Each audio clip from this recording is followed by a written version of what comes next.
네, 안녕하세요. 리차드 양 양소입니다. 오늘이 8월 5일 목요일, 지금 현재 시각 오후 5시 15분 접어들고 있습니다. 자, 오늘 코스피 시장을 보면은 다소 쉬는 듯한 그런 분위기가 나왔죠. 반면에 코스닥은 3거래일 연속해서 아주 탄력적인 상승, 오늘만 해도 1% 넘게 또 추가 상승을 하면서 종가 기준으로 봤을 때 연중 최고치를 여건히 갱신하는 그런 모습이 나타났습니다. 현재 보고 계신 화면 속에 오른쪽 하단에 있는 차트가 코스닥, 코스닥 일봉 차트죠. 탄력적으로 올라가는 모습을 우리가 이제 볼 수가 있습니다. 자, 코스닥 내에서도 바이오 관련주 내지 2차 전지 관련주들이 맹미를 떨칠 것을 우리가 이제 볼 수가 있는데요. 자, 어떤 측면에서 봤을 때는 거기에 해당되는 몇몇 종목들은 탐이 나는 그런 측면도 좀 있죠. 그런데 자, 우리 입장에서 봤을 때는 그들 종목까지 섭렵하는 것은 좀 무리가 있을 수 있다는 것이죠. 너무 복잡해집니다. 거기까지 욕심내기에는 우리가 갖고 있는 종목, 특히 메타버스와 관련된 종목들의 수가 만만치 않기 때문에 현재 거기까지 하게 되면 컨트롤 할 수가 이제 없다라는 것인데요. 그래서 이제 말씀을 드립니다. 바이오 관련들은 아무리 더 좋은 종목이 있다 하더라도 우리 입장에서는 삼성 바이오로직스 하나만으로도 충분하다는 것이죠. 금년에 100만 원 무조건 갈 것 같고요. 내년에 뭐 한 150만 원, 내후년에 200만 원 그렇게 보시면 된다는 거고. 자, 2차 전지 관련주는 원래 LG화학도 있지만 LG화학은 원래 갖고 계신 분만 갖고 계시고 새롭게 매수하신다면 SKC 정도가 좋다는 것이죠.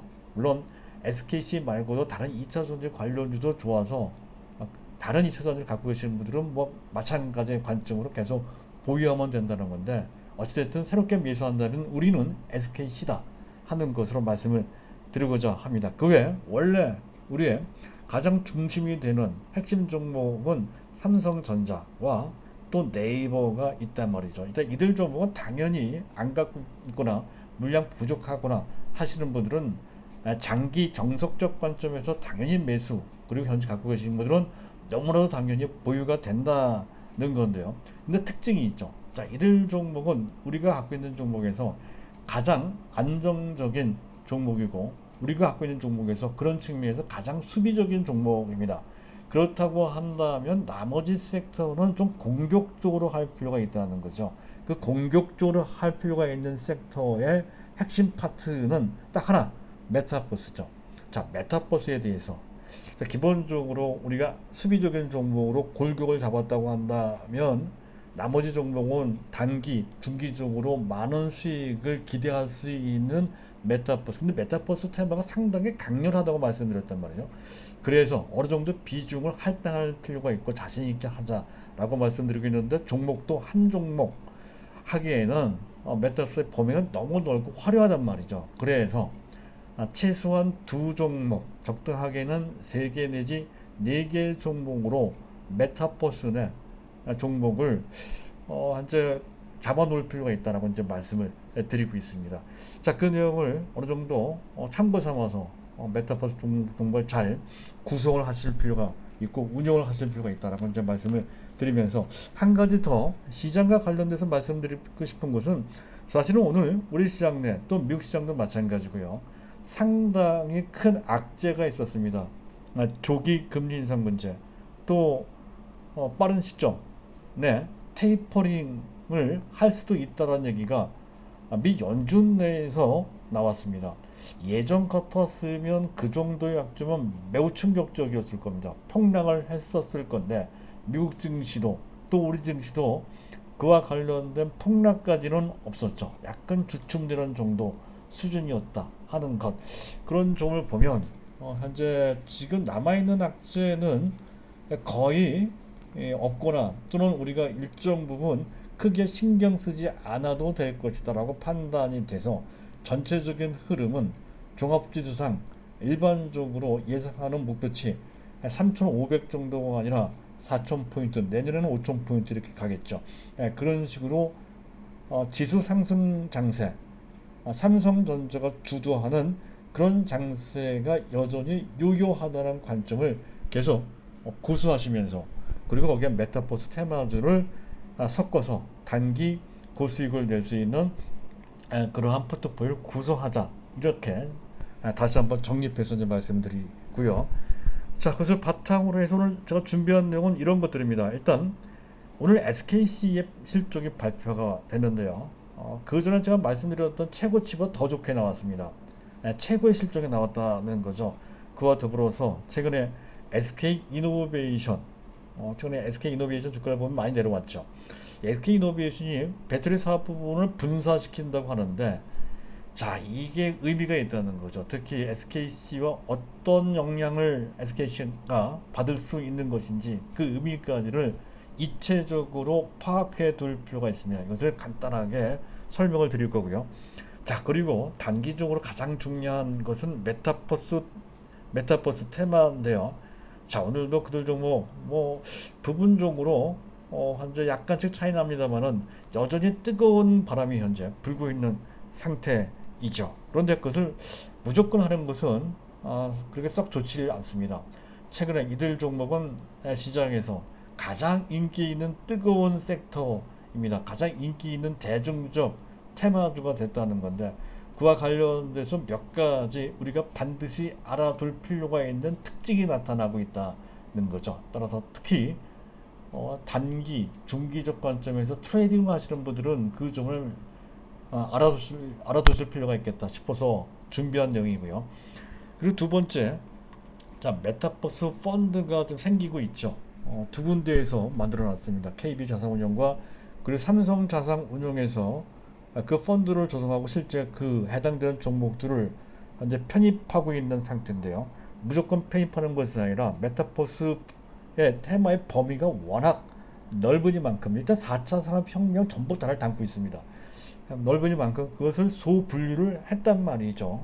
그 소분류를 어떻게 했는지를 알아두는 게 도움이 될 것 같고, 더 나아가서 그 각각의 소분류된 그 파트별로 핵심 종목이 있고, 그것도 지금 당장 각광받는 그런 핵심 종목이 있으며, 향후에 그 언젠가 또 각광받을 수 있는 파트 내지 또 종목이 있단 말이죠. 그 윤곽을 잡는데 상당히 도움이 될 만한 그러한 분류가 되겠습니다. 그런 내용을 좀 말씀을 드릴까 합니다. 자, 본론에 들어가기 앞서서 오늘도 그 전과 마찬가지로 이슈를 먼저 체크를 해보면서 넘어가도록 하겠습니다. 자, 미국의 지난 7월달 ADP 민간조사기관이죠. 현재 민간 고용입니다. 33만 명. 야, 이거는 시장 예상치의 절반밖에 안 나왔다는 건데, 이렇게 되는 게 오히려 반드시 악재만은 아니다 하는 거죠. 그만큼 긴축이나 그런 테이퍼링 또는 뭡니까 현재 지금 부양책을 걷어들이는 거, 이런 것을 서두를 필요 없다는 것으로 볼 수 있다는 거죠. 반드시 악재는 아닙니다. 자, 그리고 이제 문제가 되는 것은 그 밑에 미 연준 부의장 리차드 클레리다. 자, 이 사람이 뜬금없이 갑자기 금리 인상 얘기를 했습니다. 2023년도 말 내지 2024년도 정도에서나 첫 금리 인상을 할 것이다 라고 했던 일반적인 예상과는 달리 2023년 초에 금리 인상을 단행할 수 있고, 또 테이퍼링 논의도 금년 하반기 얼마 남지도 않았습니다. 논의할 수 있다는 그런 내용을 현재 언급을 했다는 건데, 사실 이 사람이 부의장이 얘기한 거니까 상당히 충격적이죠. 내부에서 나온 책임자급에서 나온 얘기니까 말이죠. 그런데도 불구하고 미국 증시도 또 우리 증시도 이제 크게 흔들리지 않았고, 수급도 약간 눈치 보는 쪽으로 약간 제한된 모습을 보이긴 했지만 역시 큰 변화까지는 없었습니다. 그것을 보면 그와 관련된 악재 갖고서 1년 내내 시달려 왔습니다만 이제는 그 단계를 어느 정도 소화를 해내가고 있는 것이다 하는 것과, 추후 실제로 테이퍼링을 하고 논의를 하고 금리 인상이 구체적으로 진행된다는 식으로 나가더라도 그에 따른 충격은 제한되거나 오히려 그것을 현재 반전의 계기로 삼을 가능성도 있다. 그렇게 판단이 돼서 이 부분은 추세적 관점에서 매우 의미 있는 시장 반응이었다라고 이제 할 수가 있겠습니다. 아직은 단정할 수까지는 없지만 최소한 그런 식의 움직임이 그 전과 다르게 현재 조성되고 있다는 것만큼은 분명합니다. 긍정적이다 하는 거죠. 자, 그리고 이제 두 번째 국내 문제인데요. SK이노베이션에서 배터리 사업부를 조기 물적 분할을 한다고 하죠. 그래서 뭐 SK이노베이션의 주가가 한 달 내내 내려가고 있습니다. 어차피 SK이노베이션 우리 종목이 아닙니다. 제가 이제 말씀드리고 싶은 것은 SK이노베이션이 그렇게 함에 따라서 그것이 SKC한테 어떤 영향을 줄 것이냐 하는 건데, 그것을 알기 위해서는 왜 그들이 물적 분할을 서두르냐 하는 것에 초점을 맞춰놓고 판단할 필요가 있습니다. 일단 그만큼 배터리 시장이 경쟁이 격화 심화되고 있다는 거죠. 현재 지금 CATL 또 LG 에너지 솔루션 또 파나소닉이 치고 나가고 있습니다. 빠른 속도 추격하기 위해서는 사업의 역량이 직결되고 대규모 자금이 조달돼야 된다는 그것 때문에 이제 분사해서 상장시키겠죠. 뭐 그렇게 한다는 거고요. 그래서 그와 연관돼서 2025년까지 SK그룹이 2차 전지 사업 분야에 17조 원을 투자한다는 건데요.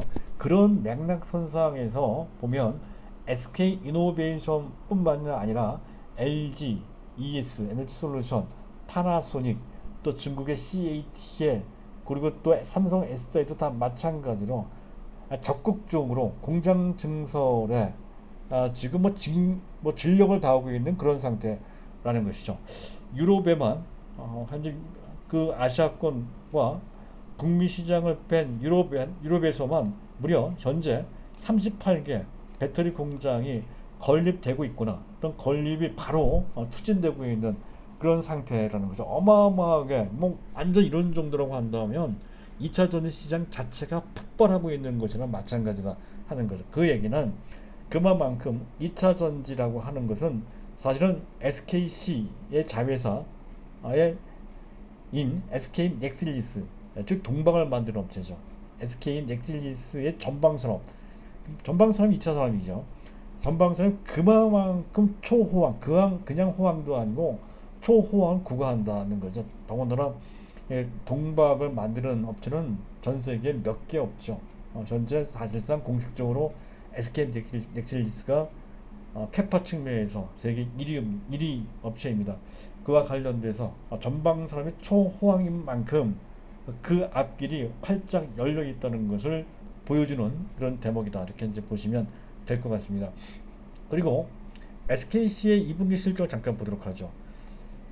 지금 매출은 8,272억, 원래는 7,700억 정도로 봤던 건데 그보다 더 많이 나왔고요.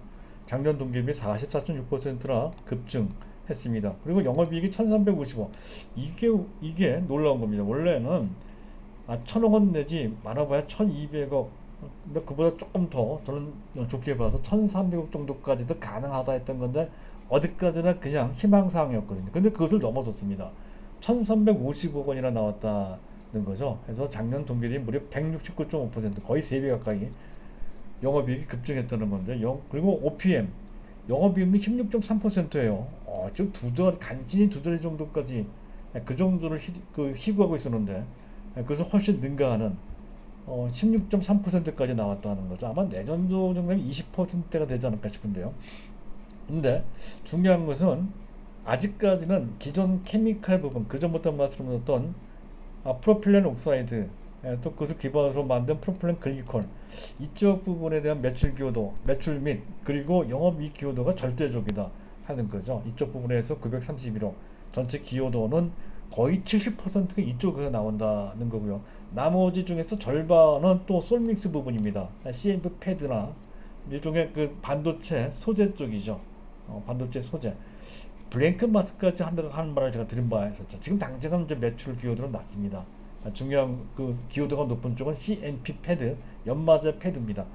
그리고 시장에서 가장 크게 기대하는 넥실리스 동박 부분, 영업이익 규모는 188억 정도밖에 되지는 않습니다.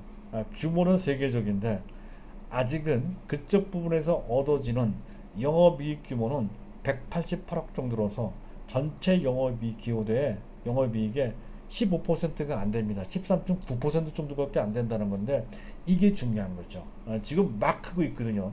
내년 정도 되면 그 기여도가 한 50% 정도까지 올라갈 소지가 상당히 높고, 그 이상 되면은 몇 년 후가 되면 한 60%, 70% 이런 식으로 올라가겠죠.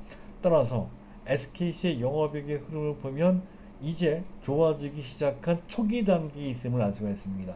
내년도에 훨씬 더 좋아지겠죠. 자, 그렇다고 한다면 SKC 주가 차트도 뭐 제가 안 켜놓고 말씀드렸네요. SKC 같은 경우에는 잠깐 차트를 보도록 하겠습니다. 17만, 20만 원 정도가 아니고 내년 정도 되면 24만 원, 25만 원 이상, 잘하면 30만 원까지도 가능하다 하는 그런 관점으로 볼 수가 있습니다. 따라서 이 종목은 그냥 눈 딱 감고 현재 있는 물량 그대로 가져가고, 없으면 더 사고, 그리고 없으면 신규로 매수하고 부족하면 더 사야 된다는 거죠. 자, 그리고 또 한 가지 더 단신이 있습니다. 네이버가 미국의 블록체인 스타트업 저 TBCA 소프트라고 하는 그런 현재 그 벤처 회사에 투자를 했다는 건데요. 규모가 큰 것은 아닙니다. 하지만 글로벌에 제반 관계된 분야에 여기저기 작은 회사긴 하지만 투자를 하고 있다는 거죠. 1차적으로는 쇼핑 쪽으로, 또 2차적으로는 와패드 등의 웹소설 플랫폼 이런 업체를 매수하거나 투자하거나 지분을 인수하거나 또는 협력하거나 하는 것을 부지런히 다각도로 하고 있다는 거죠. 이 점을 좀 알고 있을 필요가 있을 것 같아서 일단 단신을 전하는 차원에서 간단하게 말씀드리면서 넘어가도록 하겠습니다. 그리고 네이버는 무조건 갖고 있어야 됩니다. 100만 원 정도는 기본적으로 가고요. 궁극적으로 150만 원, 200만 원 정도까지 올라갈 수 있을 것으로 그렇게 기대가 됩니다. 200만 원까지는 좀 어렵다 하더라도 최소한 150만 원까지는 가지 않을까, 그렇게 예상된다는 것이죠. 자, 그리고 시장을 점검을 해보도록 하겠습니다. 일단 자막을 지워놓고요. 자, 미국 국채 10년물 금리가 1.1937%로 약간 올라왔습니다. 아마도 테이퍼링 문제, 금리 인상 문제가 거론되니까 잠깐 거기에 예민하게 좀 반응한 측면이 있었던 것으로 판단이 되고, 한데 달러 인덱스가 크게 올라오진 않았고요. 원달러 환율은 상당히 조용합니다. 만약에 그게 큰 문제가 있을 때는 뭐 10원 이상 올라왔을 건데 지금 거의 보합 정도로 마감이 돼서 달러당 원하는 1143원 정도로 이제 마감이 됐습니다. 그리고 간밤에 미국 나스닥 지수나 또 다우지수, 특히 다우지수가 이제 많이 이제 하락을 했다는 건데, 그럼에도 불구하고 필라델피아 반도체 지수는 1.18%나 급등을 했습니다. 3거래일 연속 사상 최고치를 갱신했다는 건데, 오늘 우리 삼성전자한테는 그 호재가 반영이 되지 않았죠.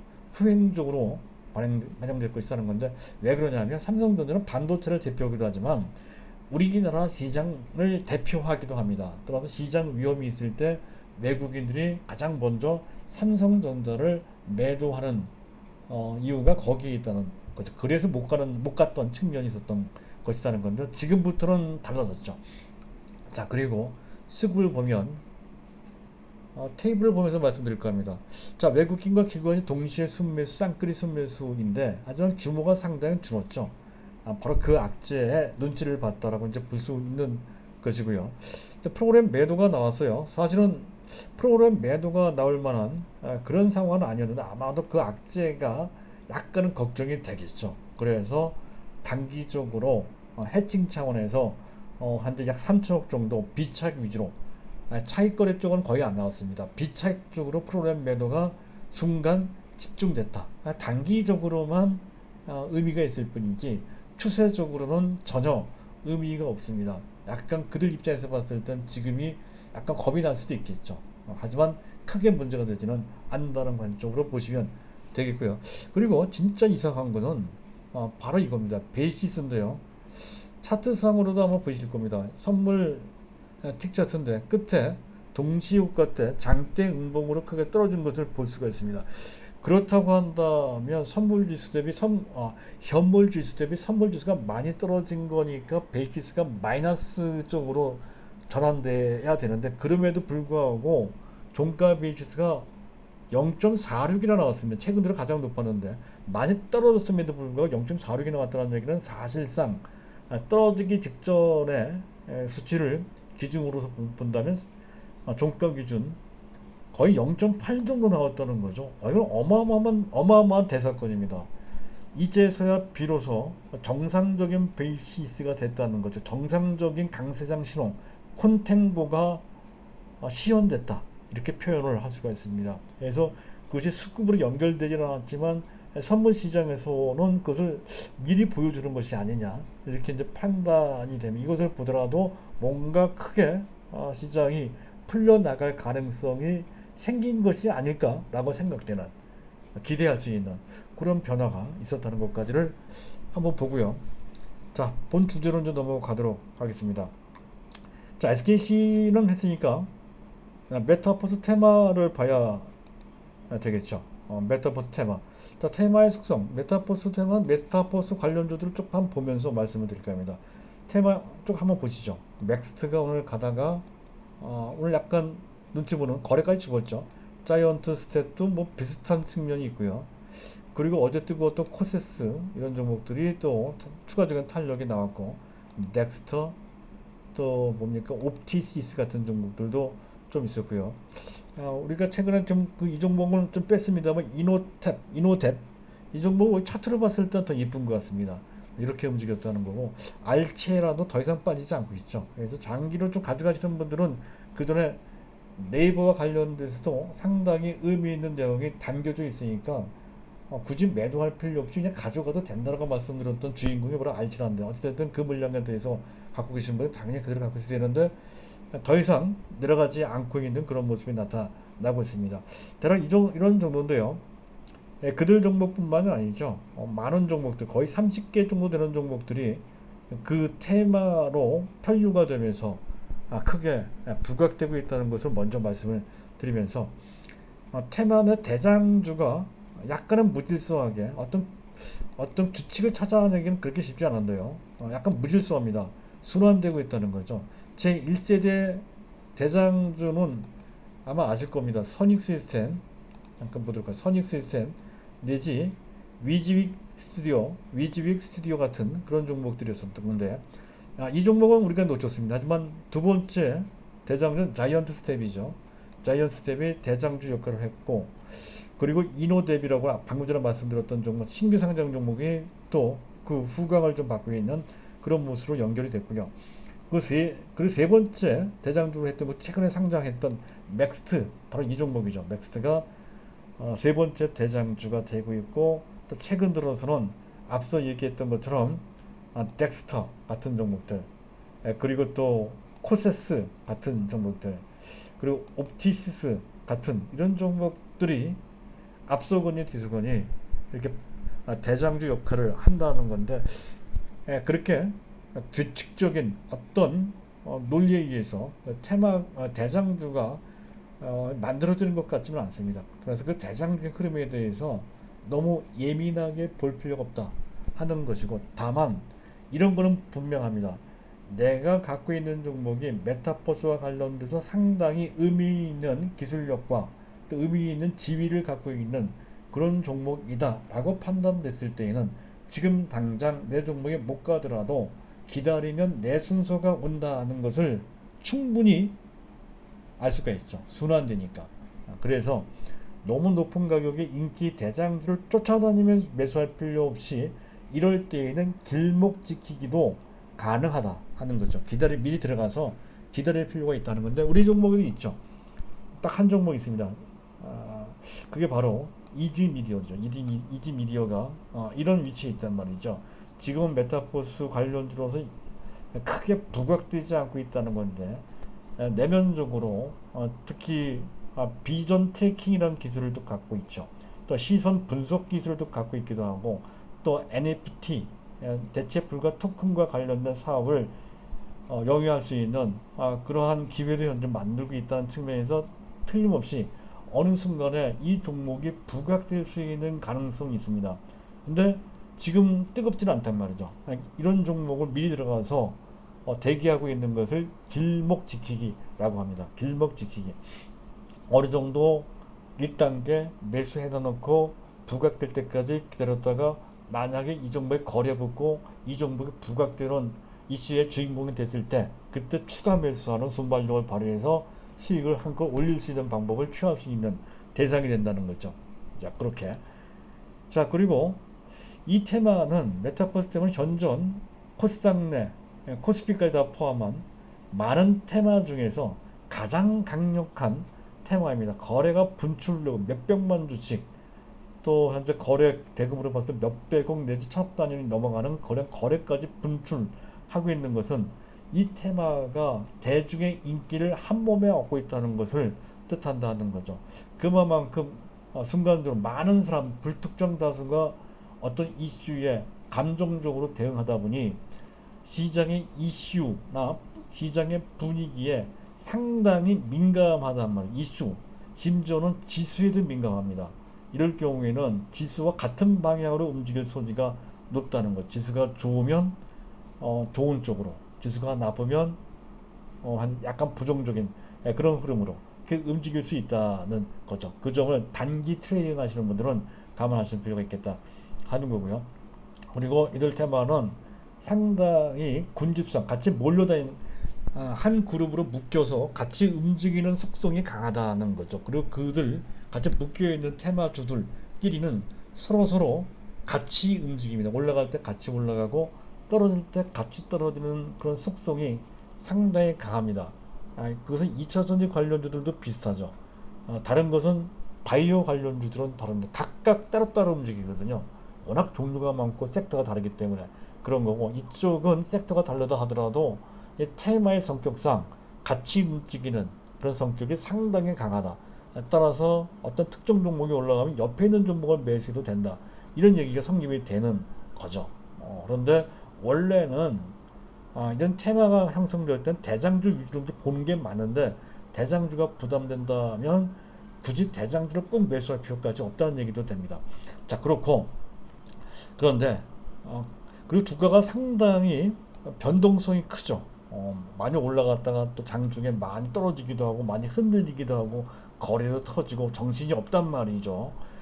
그런데 어쨌든 시장 흐름에 잘 부합되기만 하면 주가 꽤나 탄력적으로 장중에 많이 올라가기도 합니다. 그래서 그 이슈를 봤다가 또 분위기를 봤다가 된다 싶을 때에는 당일 중에도 상당히 좋은 수익을 낼 수 있는 기회가 주어진다는 건데, 그것은 단기, 초단기를 하시는 분에 국한된 얘기가 되고, 약간 추세적으로 보시는 분들은 너무 그런 흐름에 민감하게 보고 대응할 필요까지는 없습니다. 그런 속성이 있다 하는 정도까지만 보시면 된다 하는 거고요. 주의사항이 있습니다. 이것은 트레이딩을 많이 하시는 분뿐만이 아니라 중기적으로 보유하시는 분들도 참고할 필요가 있다는 건데, 그전에 제가 자이언트 스텝을 갖고 한번 말씀드린 적이 있었죠. 이렇게 거래를 수반하고 장대 양봉 두 개가 올라오면 두 개 나오는 그 꼭대기에서는 추가 매수를 하기는커녕 오히려 갖고 있는 물량을 한번 털어둘 필요가 있다, 매도를 해줄 필요가 있다 라고 하는 것을 공식처럼 현재 알고 계실 필요가 있다라고 이제 말씀을 드렸다는 건데, 이게 비단 거기만 그런 게 아닙니다. 맥스도 마찬가지죠. 처음에 올라갈 때는 별도로 치고요. 어느 정도 인지도가 높아진 상태에서 장대 양봉 두 개가 만들어진 끝에 맨 꼭대기에서 한 번쯤 팔아줄 필요가 있다 하는 것을 한 번 더 보여줬고요. 그리고 코세스도 마찬가지죠. 장대 양봉에 두 개가 나오고 거래가 터졌죠. 꼭대기에서는 팔아주는 겁니다. 오히려 팔아야 될 때 사면 안 되는 거니까 절대 쫓아가면 안 되는 거고.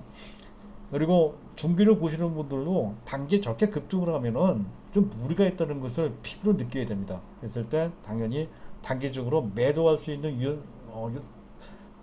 융통성도 필요할 것 같습니다. 이것뿐만이 아니죠. 넥스터도 마찬가지고요. 다 똑같죠. 또 옵티시스 같은 종목도 비슷하죠. 약간 다르긴 하네요. 장대 양봉 두 개는 아니고 한 번 하고 오늘 약간 흔들렸습니다. 대략적으로 두 개 나오면 끝에 가서 쫓아가는 것은 무리합니다. 그리고 갖고 계신 분들은 일단 단기적으로 한 번쯤 매도할 필요가 있다. 공식처럼 말이죠. 설사 그게 틀리더라도 그게 확률이 높기 때문에 일부분 그렇게 해줄 필요가 있다는 것을 염두에 두시고요. 자, 그리고 마지막으로 그 메타버스 펀드에서 메타버스의 분야가 많다 보니까 소분류를 몇 개로 해놨다는 건데, 먼저 KB 자산운용에서 7개 부문으로 현재 투자하고는 대상을 한 60개 종목으로 하고 있는데요. 60개 종목을 7개 분리로 이렇게 해놨다고 그래요. 그 내용을 한번 보도록 하겠습니다. 사용자 경험 파트, 또 경험 및 발견 파트, 개발자 경제 파트, 공간 컴퓨팅 파트, 탈중앙화 파트, 인터페이스 파트, 인프라 파트. 이거 이해되십니까? 저도 몇 개 정도는 이해가 되는데 전반적으로 이게 뭔지 너무 추상적이지 잘 모르겠습니다. 그렇거든요. 일반 개인들은 더 모를 것 같습니다. 이 부분은 참고가 되지 않을 것 같고요. 오히려 또 헷갈림입니다. 그래서 KB 자산운용의 소분류 방식은 일단 접어놓고요. 삼성 자산운용에서 4대 부문으로 분류한 이게 더 아주 깨끗하게 정리가 됩니다. 일단 인프라 부분이 있습니다. 인프라 부분, 하드웨어 부분, 소프트웨어 부분, 그리고 플랫폼 또는 콘텐츠 부분으로 크게 4개로 분류를 해놨다는 거죠. 인프라, 하드웨어, 소프트웨어, 플랫폼 및 콘텐츠. 아주 말끔하게 또 이해하기 쉽게 이렇게 분류를 해놨죠. 그리고 인프라 부분은 이런 겁니다. 5G, 클라우드, 또 IoT, 상호 인터넷이죠. 그리고 데이터 센터, 그와 관련된 반도체, D램 쪽이죠. 아마 비메모리 반도체도 해당이 될 것 같고요. 그리고 또 디스플레이도 매우 중요합니다. 메타버스 관련주 중에 선익 시스템이 그에 해당이 되죠. 선익 시스템 이런 정보들이 그에 해당이 됩니다. 디스플레이 쪽이고, 그리고 카메라 모듈 쪽도 해당이 되죠. 아마 이지미디어가 아마 그에 해당이 될 겁니다. 카메라 모듈. 그리고 CIS는 시모스 이미지 센서입니다. 근데 이거는 당장은 눈에 잘 보이지 않는데 굳이 찾아본다고 한다면 아직은 메타버스 테마주로 분류가 안 되어 있습니다만 우리 종목에 있죠. 테스나가 있습니다. 테스나 지금 당장은 아닐 겁니다. 근데 궁극적으로는 테스나도 메타버스 관련주로 분류되는 날이 올 것으로 그렇게 기대해 볼 수가 있겠습니다. 일단 테스나는 반도체, 그 중에서도 비메모리 반도체 테스팅 업체로만 보고, 그리고 나중에 메타버스와 연결될 것이라는 정도의 희망을 갖고서 계속 안 갖고 계시 매수하면 된다. 이런 정도로 미래의 메타버스 종목으로 이렇게 보시면 될 것 같고요. 그게 바로 이제 인프라고요. 하드웨어 쪽은 기기, 디바이스 쪽인데요. 지금 이미 그 제품화돼서 판매되고 있는 그런 기기, 디바이스죠. VR 헤드셋. 지금 전 세계에서 가장 각광받고 있는 VR 헤드셋은 페이스북에서 지금 만들고 있는 오큘러스 퀘스트 2라고 하는 VR 기기입니다. 원래 삼성전자도 했었죠. 삼성 VR 기어 등을 했었던 건데 시장 반응이 그렇게 썩 좋지 않았고, 그리고 가성비가 떨어지는 바람에 삼성전자 그 이상 전격적으로 하지는 않았습니다. 기타 등등이 있는데요. 그런 것 등이 이제 하드웨어고요. 또 AR 글래스, 요거는 의미가 있는 것 같아요. 증강현실 글래스, 옛날 구글 글래스 같은 그런 개념이 있거든요. 이것도 삼성전자가 잘할 것 같습니다. 하지만 이 두 개의 부분은 지금 당장 우리나라 시장에서 크게 각광받을 수 있는 분야는 아닐 거고, 다만 삼성전자가 어차피 지금 얼라이언스 동맹, 메타버스 얼라이언스에 참여키를 했으니 그와 연관된 미래 비전을 제시할 때 또 페이스북이 이미 하고 있고 애플도 하겠다라고 했으니 삼성전자도 분명히 할 거예요. 그럼 한다라고 했을 때 이제 삼성 VR 기어의 그 헤드셋 기어의 부품을 제공하는 업체 하나를 제가 말씀을 드린 바 있었죠. 에스코넷입니다. 에스코넷. 그래서 미리 들어가서 기다려 볼 필요가 했던 건데 조금씩 올라오고 있어요. 주가가 쌉니다. 적자 투성이 부실이 크기 때문에 그런 것이죠. 실적이 별로 안 좋아서 그렇습니다. 따라서 너무 많은 분량을 매수하는 것은 바람직하지가 않습니다. 적당한 범위 내에서만 1단계 매수해다 놓고 때를 기다려보자 라고 하는 것이 바로 삼성전자 VR 기어 부품과 관련된, 삼성전자 메타버스에서 VR 기기 얘기만 나오면 이 종목은 크게 뜰 가능성이 있다라는 것이고요. 자료 소프트웨어 부분입니다. 개발 엔진. 지금 현재 세계 최고의 개발 엔진 업체는 국내 업체가 아닌 유니티라고 하는 업체입니다. 전 세계 지금 메타버스 플랫폼의 70%를 여기서 주로 이제 게임이죠. 여기서 제공하고 있다고 하죠. 그만큼 큰데 우리가 일단 알아둘 필요 있겠다 싶고요. 그 외에 인공지능, 그 다음에 최근에 우리나라에서 각광받고 있는 분야 중에 하나가 VFX 시각 특수 효과 관련 기술이죠. 그게 가장 대표적인 종목이 우리 종목이죠. 자이언트 스텝 또 여기에 해당이 되고요. 자이언트 스텝, 그리고 또 위즈윅 스튜디오도 여기에 해당이 되고요. 또 최근에 크게 급등했던 넥스터도 여기에 해당이 됩니다. 바로 VFX고, 그다음 VT 비전 트래킹, 그다음 VPS, SLAM, 뭐 버추얼 휴먼 기타 등, 이거는 주로 넥스트라는 종목을 설명드릴 때 그때 그들이 갖고 있는 기술로서 그 소개해드렸던 기술인데요. 어쨌든 이 기술 전체가 소프트웨어 기술입니다.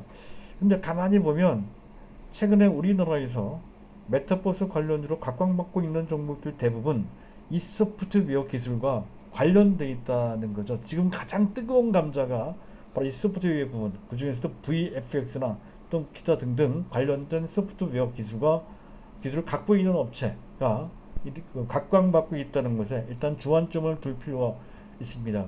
그와 관련돼서 앞서 말씀드렸던 것처럼 넥스트 상당히 유망하고요.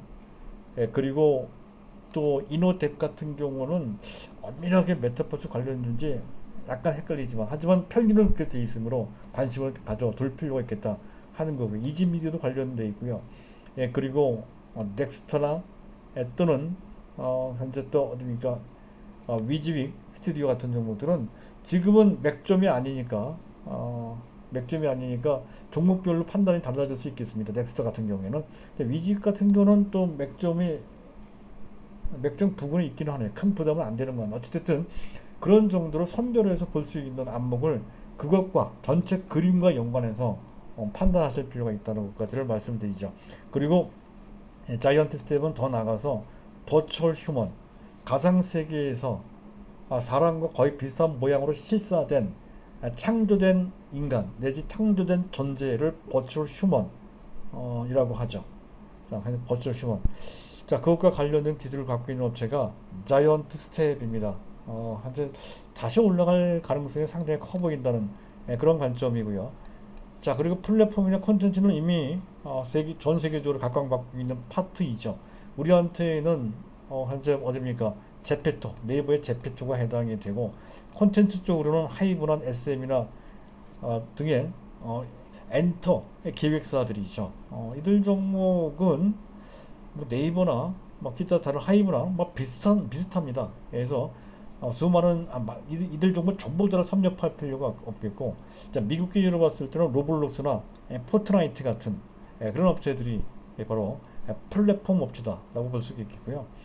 그리고 또 한 가지 더 관련해서 현재 프론티스라고 하는 메타버스 특정 분야의 플랫폼사를 인수한 한컴 MDS 같은 종목도 이 플랫폼과 관련된 그런 종목이라는 건 좀 참고 삼아서 알아둘 필요가 있다는 거죠.